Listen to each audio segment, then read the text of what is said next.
स्वागतम सुस्वागतम. Swaranjali news channel A to Z फ्लॅशमध्ये आपण सर्वांचं मनपूर्वक हार्दिक स्वागत. आपल्या स्वरांजली चॅनलमध्ये मोची समाजाचे माजी अध्यक्ष आणि मोची समाजामध्ये आणि त्याचबरोबर संपूर्ण शहरामध्ये एक सामाजिक उपक्रम राबवणारे सामाजिक कार्यकर्ते आज आपल्या स्टुडिओत आले, ज्यांचं नाव आहे यल्लप्पा तुबुदोळकर, जे मोची समाजाचे माजी अध्यक्ष. यांचं मी आमच्या स्वरांजली चॅनलच्या वतीनं मनपूर्वक हार्दिक स्वागत करतो. साहेब, तुम्ही आलात, आम्हाला खूप खूप आनंद झाला. आपण मोची समाजामध्ये गेल्या अनेक वर्षापासून मोची समाजाच्या सर्वांगीण विकासासाठी खूप तन मन धन एकत्र करून झाडतात, काम करतात. मोची समाजाची स्थापना कधी केली काय आठवतं? मोची समाज युवक संघटनेची स्थापना केली ती 22 वर्षापूर्वी ज्यावेळेला तुम्ही संघटना स्थापन केली त्यावेळेला मोची समाजाच्या या संघटनेमध्ये किती जण होते? सर, मोची समाज युवक संघटना तयार केल्यावर त्यावेळेस समाजात अशिक्षित लोकांचं भरपूर होतं, अशिक्षित लोक भरपूर होते. जेव्हा अशिक्षित शिक्षित होऊन जेव्हा हे झाले त्यावेळेस आमच्या समाजासाठी काय करण्यासाठी पहिल्यांदा समाज एकत्र करण्यासाठी आधी श्री आदी जांभुणे महाराज जयंतीनिमित्त मिरवणूक काढण्यात आलं सुरुवातीला. त्यावेळेस जांभुणे महाराजांची तुम्ही जयंती त्यावेळेस तोडमे गुरुजी यांच्या मार्गदर्शनाखाली पहिले अध्यक्ष आमचे समाजाचे नेते म्हणजे श्री बाबुराव सगळेपाग यांना प्रथम अध्यक्ष करून त्यावेळेस पासून सुरुवात झाली. आता 23वा वर्ष आहे. त्यावेळेस 22 डिसेंबरला हा मिरवणूक निघतो. तेव्हा समाज पूर्ण एकत्र येतो. आमच्या समाजातील जे इतर जे बंधू आहेत पुणे, मुंबई, कर्नाटक, आंध्रमध्ये ते लोक सुद्धा त्यावेळेस सोलापूरमध्ये त्यांचं म्हणजे जे कामानिमित्ताने ते बाहेर गेले एकत्र येतात त्यावेळेस येतात. ह्या तुमच्या मोची समाज युवक संघटनेच्या वतीने वैयक्तिक तुम्ही माजी अध्यक्ष किंवा आता एक सर्वसामान्य सभासद, संस्थापक अध्यक्ष, संस्थापक सदस्य म्हणून गेल्या 20-22 वर्षामध्ये या मोची समाजासाठी तुम्ही काय केलं?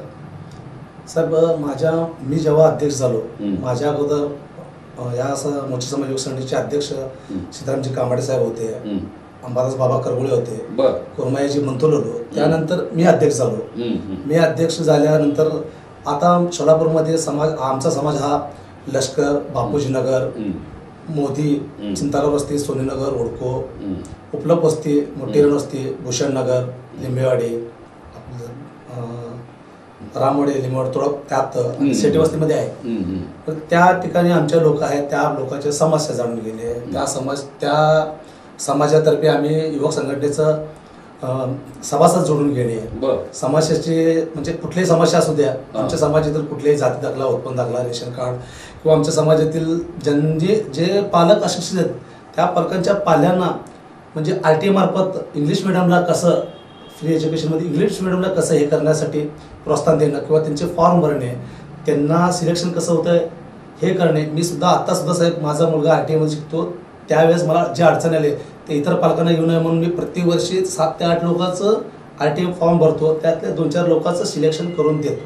म्हणजे शैक्षणिक उपक्रम चालेल शिक्षणाच्या बाबतीत सर्वांना मदत करणे. म्हणजे आता आपली मोठी समाजातली मुलं मराठी माध्यमातून शिकत आता इंग्रजी माध्यमातून सगळ्यांनी चांगली आहे. हे जसं तुम्ही शैक्षणिक केला तसं आर्थिक वगैरे पाठबळ मिळण्यासाठी, आर्थिक समस्या सोडवण्यासाठी काय केला? सर, मी म्हणजे युवक संघटनेचा अध्यक्ष आहे आणि मी स्वतः गरीब आहे आणि माझ्याकडे मी हॉटेल व्यावसायिक आहे. मेडिकल कॉलेजमध्ये माझं हॉटेल आहे, SK कॅन्टीन लंचमध्ये म्हणून मी 3 वर्ष झालं सर्वात कमी दरामध्ये मी तिथं जेवण देतो. अजून एक मला आवड आहे स्वयंपाक करणं हे, आणि अजून एक आवड आहे सर, जे कोणी माझ्याकडे समस्या आणतील त्या समस्याचं निवारण करण्यासाठी स्टार्ट टू एंड पर्यंत मी राहतो. समजा कुठल्याही समाज असू द्या की बाबा शिवीला आले, त्यांना काय अडचण आलं, त्यांचं ऑपरेशन, ब्लड लागणं, औषध गोळ्या घेऊन देणं, त्यांच्या ऑपरेशनसाठी जे काय लागतं ते मदत करून देणं. समजा ते सोलापूरमध्ये ते काम नाही झालं तर त्या लोकांना मी मुंबईतील Tata, global, Reliance, Jaslok, KM या हॉस्पिटलमध्ये त्यांना तिथं घेऊन जाणे. मी स्वतः कुठल्या हॉटेलमध्ये राहता तिथल्या आमदार निवासमध्ये राहणे, त्यांना त्या हॉस्पिटलमध्ये घेऊन जाण्यापर्यंत त्यांचे जे काही शासकीय निधी PM फंड, CM फंड, मुंबईमध्ये जैन मारवाडी ट्रस्ट आहेत, सिद्धिविनायक ट्रस्ट आहेत, आजी अली ट्रस्ट आहेत, त्या ट्रस्टला पत्रव्यवहार करण्यापासून त्यांना निधी मिळवून देण्यापर्यंत काम करतो सर.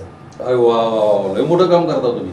रुग्णांची सेवा करता. सोलापूर शहरात सिव्हिल हॉस्पिटलमध्ये जे असे बरेचसे लोक येतात, त्यांना केस पेपर कुठं करायचं माहीत नसतं, गोळ्या कुठे मिळतात माहीत नसतं, कुठल्या नंबरला कुठल्या आजाराचा डॉक्टर आहे हे माहीत नसतं, वेळ माहीत नसते. अशा लोकांना तुम्ही मदत करता. आणि जर एखाद्या रोग्यावर जर सोलापूर शहरात सिव्हिल हॉस्पिटलमध्ये उपचार नाही झाला तर तुम्ही पुण्याला घेऊन जाता, मुंबईला घेऊन जाता. आणि जर पैसे कमी पडत असतील ऑपरेशन यायला, त्याला लाख, 2 लाख, 4 लाख, 5 लाख कुठले द्या. तुम्ही हे जे काही देणगी देणाऱ्या संस्था आहेत, काही संस्थेचे तुम्ही उल्लेख केला, सिद्धिविनायक वगैरे, अशा संस्थेकडून तुम्ही पत्रव्यवहार पण डायरेक्ट पेशंटच्या अकाउंटला जमा, कुठल्या पेशंटच्या हातात, आणि त्या अकाउंटला जमा झाले का ऑपरेशन वगैरे उपचार. ऑपरेशन होण्याच्या अगोदर पत्रव्यवहार केला जातो. पत्रव्यवहारचं तिथलं मंजुरी मिळाली की यांचं ऑपरेशनची सुरुवात होते. ऑपरेशन सुरुवात झाले की पेशंटला थोडे दिवस ठेवला जातो सेपरेट रूम मध्ये, त्यांच्या अकाउंटवर पैसे जमा होतात. त्या पेशंटला राहणं, खाणं, पिणं सगळं फ्री असतं. बरं बरं बरं, असं आहे का?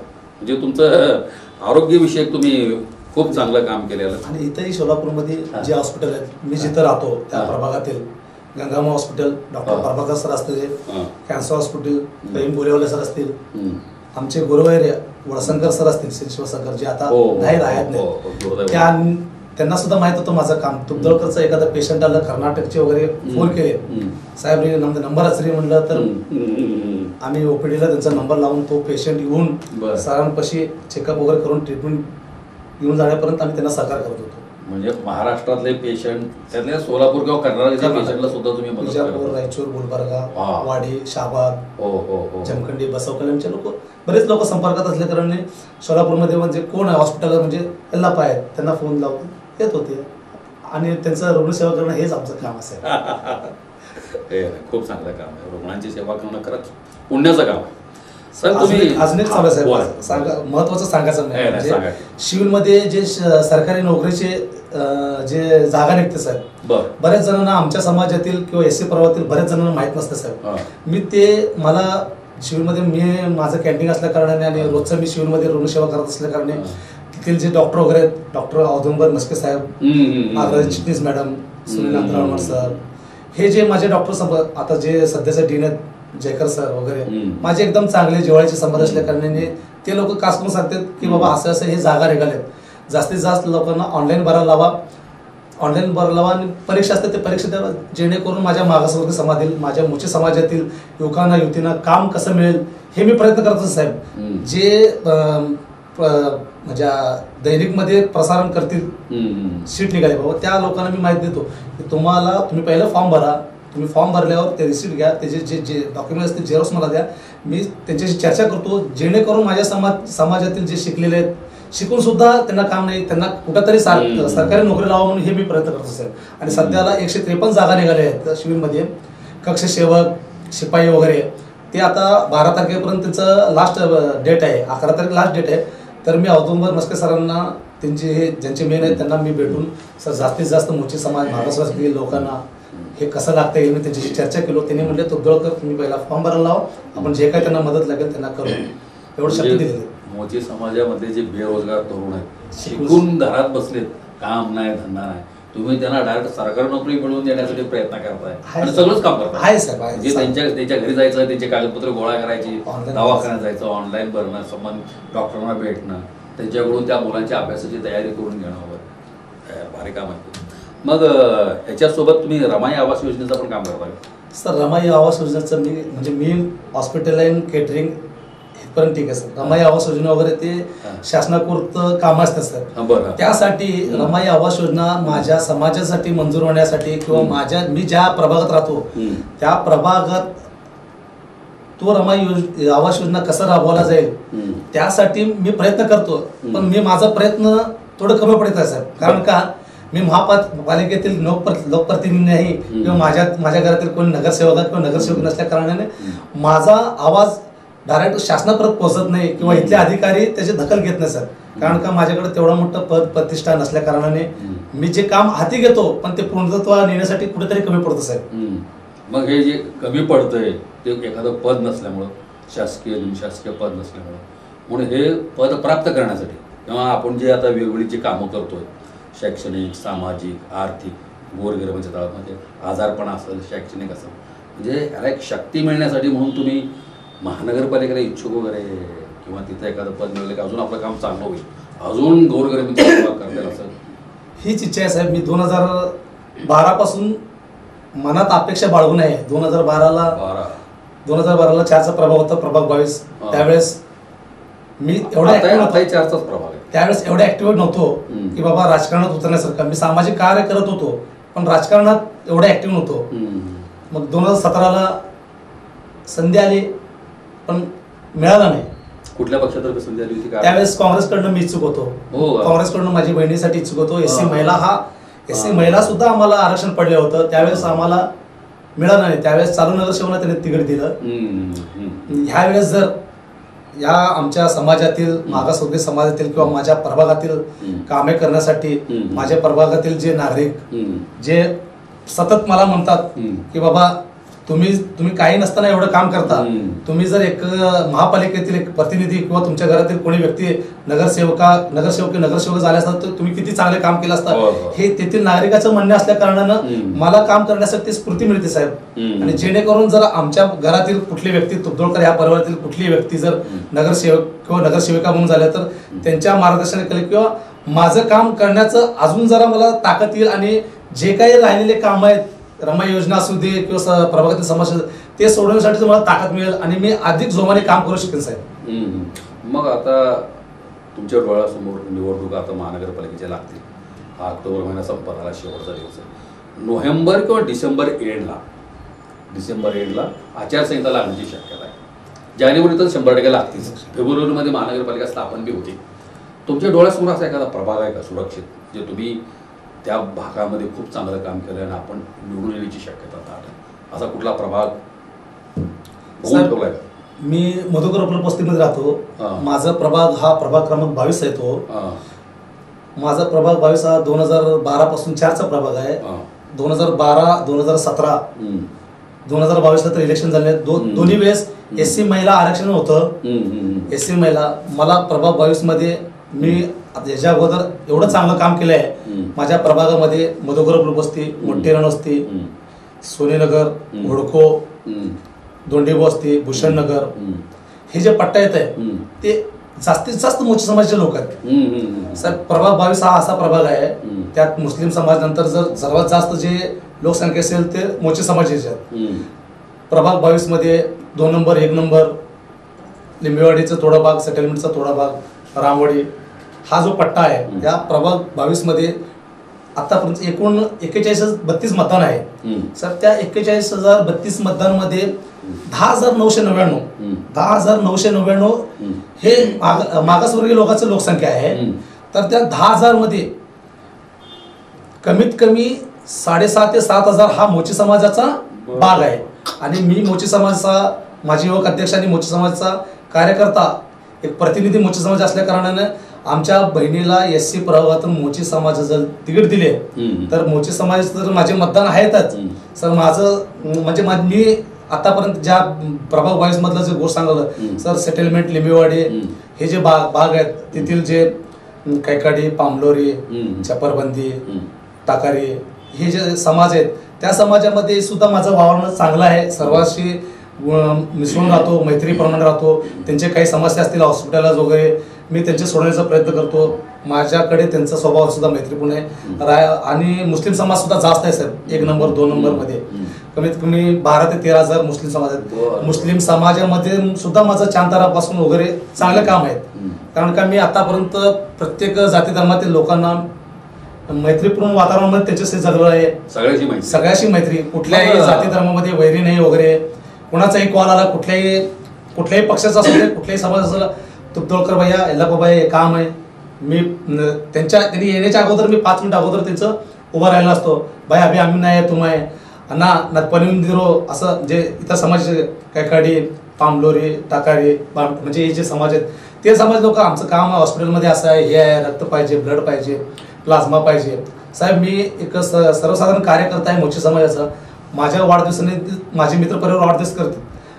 माझ्या वाढदिवसाला मी कोणालाही न बोलवता जे माझे मित्र परिवार समाजातील, इतर समाजातील आतापर्यंत मी 2022 पर्यंत कमीत कमी 7-8 रक्तदान शिबिर केलो. प्रत्येक रक्तदानाला 100 पेक्षा जास्त रक्तदात्याने रक्त दिलेल्या युवकांनी माझ्यासाठी रक्तदान शिबिर ज्यांना रक्त पाहिजे त्या गरजू सोलापूर शहरातील सोलापूर ब्लड बँक असू दे, येडगाव असू दे, Siddheshwar blood bank, Damadi blood bank.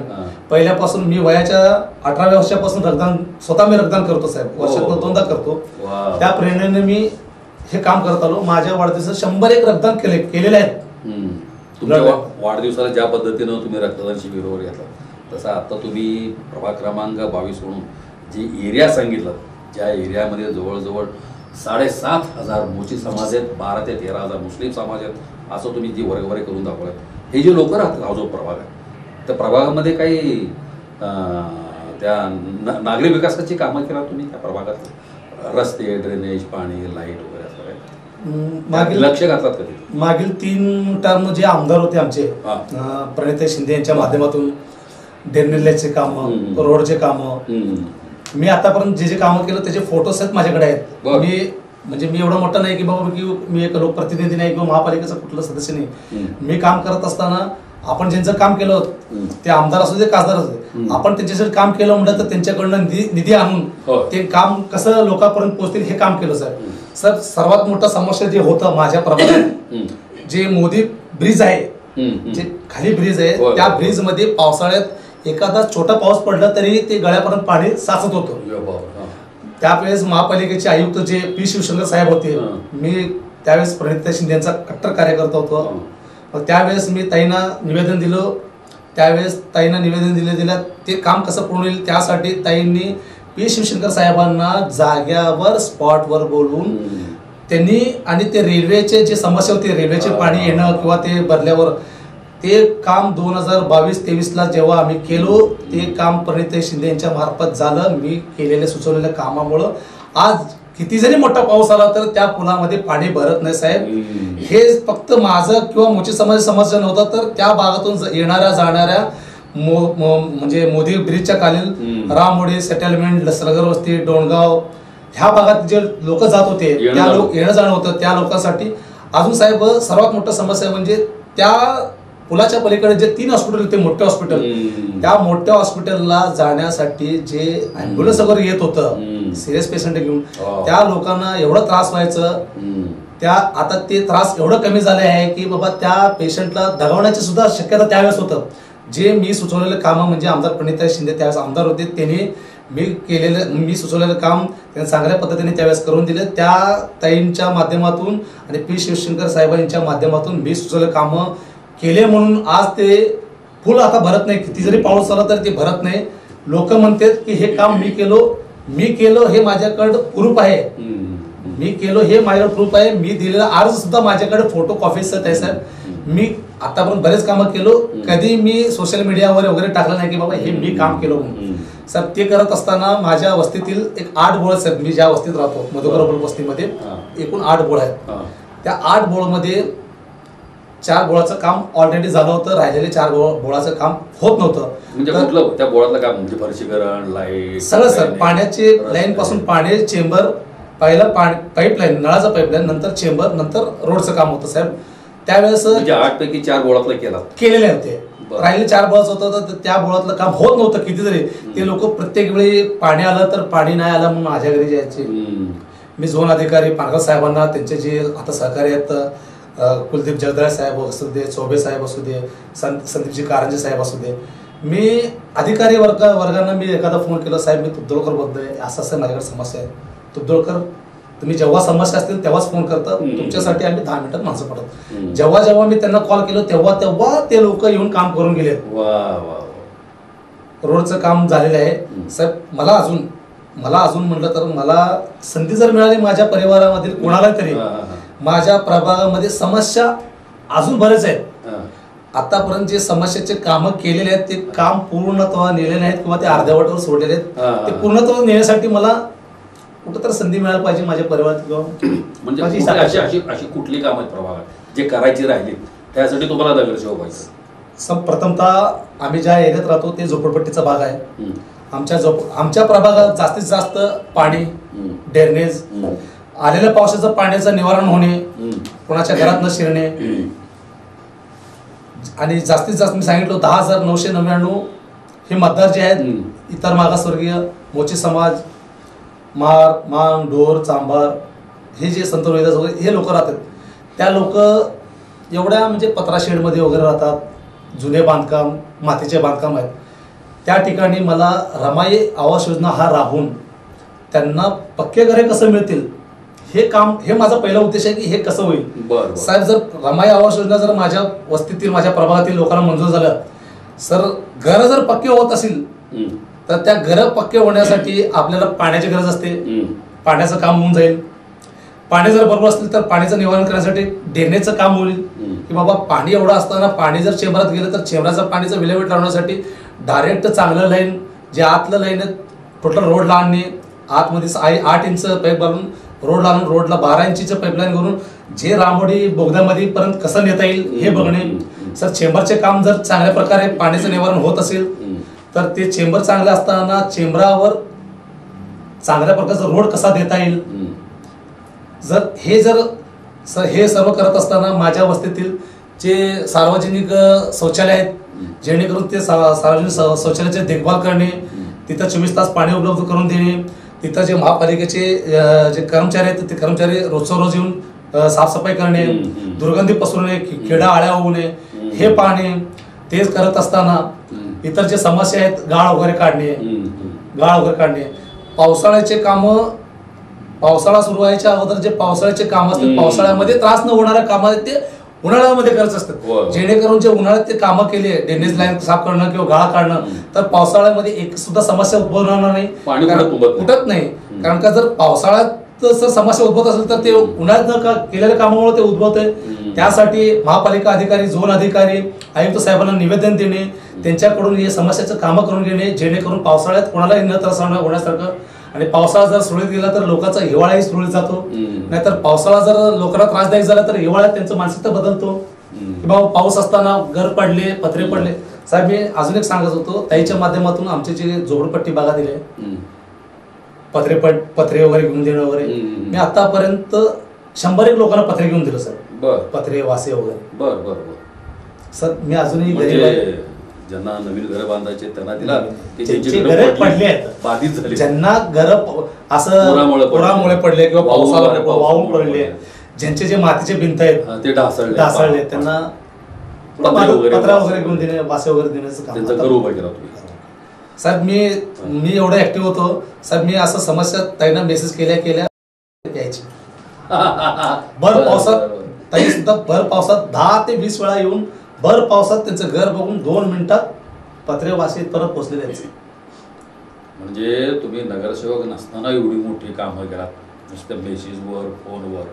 मग ते ताई असतील किंवा महानगरपालिकेचे मोठमोठे अधिकारी आहेत. मला सांगा, इतकी वर्ष तुम्ही या महानगरपालिकेच्या माध्यमातून कामं करतात, सामाजिक विविध क्षेत्रात कामं करतात, तर एक नगरसेवकांना, एक अभ्यासू नगरसेवक, कर्तव्यदक्ष नगरसेवक म्हणून त्याला कुठली कामं करावीत असं तुम्हाला वाटतं? एक आदर्श नगरसेवक कुठली कामं करावीत, कशी असावं, नगरसेवक कसा असावा? नगरसेवक कसा असावा तर नगरसेवकचे कामे काय सांगा की. तर लोकांना विश्वासात घेणे प्रथमतः, ते आपल्याला मतदान करो अगर नाही करो, पण समस्या हे प्रभागातील असतात, प्रभागातील वार्डातील असतील, ते कुठल्या का समाजाचे असू द्या, शासकीय योजना त्या नागरिकांपर्यंत पोहोचवणे, त्या शासकीय योजनेचा लाभ त्यांना घेऊन देणे, हे प्रथम मी ह्याला प्राधान्य देतो. कारण शासनाचं आतापर्यंत शासनाचा कोणताही लाभ प्रभाग 22 मधील मागासवर्गीय असू दे, इतर मागासवर्गीय भटक्या जमाती त्याच्यापर्यंत पोहोचलं असं मी कधीच बघितलं नाही सर. कारण योजना हे वंचित आहेत लोक, माहीतच नाही त्यांना शासनाच्या योजना, माहीतच नाहीत. आणि हेच काम असते साहेब, आपण लोकांनी आपल्याला निवडून दिलं तर लोकांच्या समस्या निवारण करण्यासाठी आपल्याला निवडून दिले असतात. हेच आपले काम असतात की बाबा लोकांच्या समस्या कुठल्या आहेत ते जाणून घेणे, त्यांचं निवारण करणे. ते निवारण करत असताना ते मुळापासून त्यांना, म्हणजे मुळापासून त्यांचं नाश करणे किंवा पुन्हा ही समस्या उद्भवू नये. सर्वात मोठी समस्या साहेब, लोकांना स्लम एरिया असल्या कारणाने, रोजचा हातावर पोट असल्या कारणाने प्रत्येक लोक हाय त्या परिस्थितीत राहतात, पत्र्याच्या घरात, कुंपणात, साध्या मातीच्या विटाच्या ह्याच्यामध्ये. पण त्यांचं बघ त्यांना जर कुठं तर सुधारणा व्हायला पाहिजे म्हटलं तर शासनाच्या प्रत्येक योजना त्यांना पोहोचायला पाहिजे. जोपर्यंत शासनाची योजना ते या मागासवर्गीय इतर मागासवर्गीय या गरीब गोरगरिबांना पोहोचत नाही पण त्यांचा विकासच होणार नाही. बरोबर. ते आहे त्या परिस्थितीत तसंच राहायला शिकतात. रोजचं आणणं करून काढणं हेच राहिलेलं आहे. मग त्या आपण जर शासनाची योजना समजा एखाद्या घरात घराचा करता कुठलं तर बिगारी काम करतो. बिगारी काम करत असलं तरी बांधकाम कामगाराच्या माध्यमातून त्यांना कुठल्या योजना आहेत की बाबा त्यांच्या कुठल्या योजनेचा त्यांचा फायदा मिळू शकतो. एखादे घर काम करणारे धुणे भांडे करणारे महिला त्या करत राहते पण त्यांच्या घरात शिकलेले मुलं आहेत त्यांना 10वी पर्यंत शिक्षण झाले 10वीच्या पुढे त्याचं शिक्षणाचं कसं तर बांधकाम कामगाराच्या योजनेतून बरेच सरकारी योजना आहेत साहेब की बाबा त्यांना इतर शिक्षणासाठी वैद्यकीय शिक्षण इंजिनिअरिंगसाठी वगैरे मग त्यांना तिथं लाभ मिळून जातो. मग हे योजना लोकप्रतिनिधी या नात्याने हे लोकप्रतिनिधीच घेऊन द्यायला पाहिजे. कारण काय ह्या लोकांना माहिती नसतो तिथपर्यंत ह्यांचं जीवन तिथंच असतो. मग शासकीय योजनेचा लाभ त्यांनी कधी घ्यायला पाहिजे. बरोबर. म्हणजे शासनाच्या योजना सर्वसामान्य लोकांच्या घरापर्यंत जायला पाहिजे त्यांच्या लाभासाठी त्यांच्या कल्याणासाठी वापरल्या गेल्या पाहिजे. मुळात शासकीय योजनांचा लाभच किंवा शासकीय योजना जर गोरगरिबांना माहीत नसतील तर ते त्याचा फायदा किंवा त्यांना कळणारच नाही ना. आणि ते कळावं म्हणून तुम्ही एक सामाजिक उपक्रम म्हणून खूप चांगल्या पद्धतीने हाती घेतला. गोरगरिबांची दुःख दूर करायचा प्रयत्न केला त्यांचे घर उभारण्याचा प्रयत्न केला. मग आता हे एवढं सगळं आपण करतो तर ह्याला करण्यासाठी कुठला तरी एक ताकद कुठली तरी एक शक्ती कुठलं तरी एक चांगलं पद मिळवलं की अजून याच्यापेक्षा जास्त हिरिरीनं जास्त ताकदीनं आपण काम करू शकतो. त्या उद्देशाने येणाऱ्या महानगरपालिकेच्या निवडणुकीत तुम्ही उभारण्याची शक्यता किंवा कुठून तयारी वगैरे काय केला तर प्रभाग 22 हा माझं लक्ष आहे. तुम्ही स्वतः उभारता. मी महिलांसाठी म्हणजे माझी बहीण शिकलेली आहे सुशिक्षित आहे. माझ्या बहिणीसाठी मी सुशिक्षित आहे ते शिकलेले 13वी शिक्षण झालं आणि तिथं कसं ते आम्ही लोकवस्तीत गरिबातून आलेले आहेत. गरिबाची त्यांना प्रत्येक समस्याची जाण आहे आणि एक युवती आहे यंग आहे की बाबा ते काम करू शकतात आणि शिकलेले असल्या कारणाने प्रत्येक प्रभागामध्ये प्रत्येक एरियामध्ये जाऊन तिथील समस्या सर शिकलेल्या लोकांना बघता क्षणी समस्या समजून येतो सर की बाबा हा समस्या आहे हा प्रभागातील समस्या आहे हे निवारण करण्यासाठी कुठं जायला पाहिजे कुठं फॉलोअप करायला पाहिजे कोणाच्या अँगलने हे काम होत असेल तर हे लोक म्हणजे हे काम निर्णयाचं काम जे काय असतं ते सुशिक्षित लोक शिकलेलेच करू शकतात मला असं वाटतं. बरोबर आहे. सुशिक्षित लोकच पाहिजे शिकलेले पाहिजे. गोरगरिबांबद्दल माया ममता प्रेम असेल तर त्या गोरगरिबांची कामं होतात. भले आपल्याकडं एखादं पद असो नसो काम करायची इच्छा पाहिजे. जर काम करायची इच्छा असेल आणि समोरचा गोरगरीब तो जर आपला असं वाटत असेल तर माणूस तन मन धन अर्पण करून त्याच्या समस्या त्याची संकट त्याचं दुःख त्याच्या डोळ्यातले अश्रू पुसायची एक इच्छा आपल्यात निर्माण होते आणि त्या पद्धतीने आपण करत असतो. साहेब यल्लप्पा तुबदोळकर आपण आमच्या या स्वरांजली चॅनलला भेट दिलात. आपण आतापर्यंत सामाजिक उपक्रम जे विविध राबवले समाजसेवा केली त्याची माहिती दिलात आमच्या रसिक प्रेक्षकांना सोलापूरकरांना. त्याबद्दल मी आपणा सर्वांचं रसिक प्रेक्षकांचं आणि यल्लप्पा तुमचंही स्वरांजली चॅनलमध्ये येऊन माहिती दिल्याबद्दल मनपूर्वक आभार व्यक्त करतो. सर मी अजून एक बोलतो. बोला की. आमच्यासारखे गोरगरिबाचे आणि काम करण्याची ज्यांची इच्छा असते ह्यांना जर समाजापुढे किंवा नागरिकांपुढे मांडण्याचा जो पहिला अधिकार असतो हा पत्रकार असू दे किंवा चॅनलच्या माध्यमातून असतो. आपण मला बोलवलात मला बोलण्याची संधी दिली. मला जे काम करण्याची इच्छा आहे मी लोकांपर्यंत प्रत्येकाच्या घरी जाऊन सांगू शकत नाही पण आपल्या या चॅनलच्या माध्यमातून सर्वांपर्यंत पोहोचतो हेच माझ्यासाठी बाकीची गोष्ट समजतो. आणि लोकांनी जर संधी दिली या तुबदोळकर परिवारातून तर साहेब याच्यापेक्षा चांगलं काम करण्याचा मी मानस धरतो आणि लोकांचे जे काही समस्या असतात ते पूर्ण करण्याची 100% प्रयत्न करेन. धन्यवाद. धन्यवाद.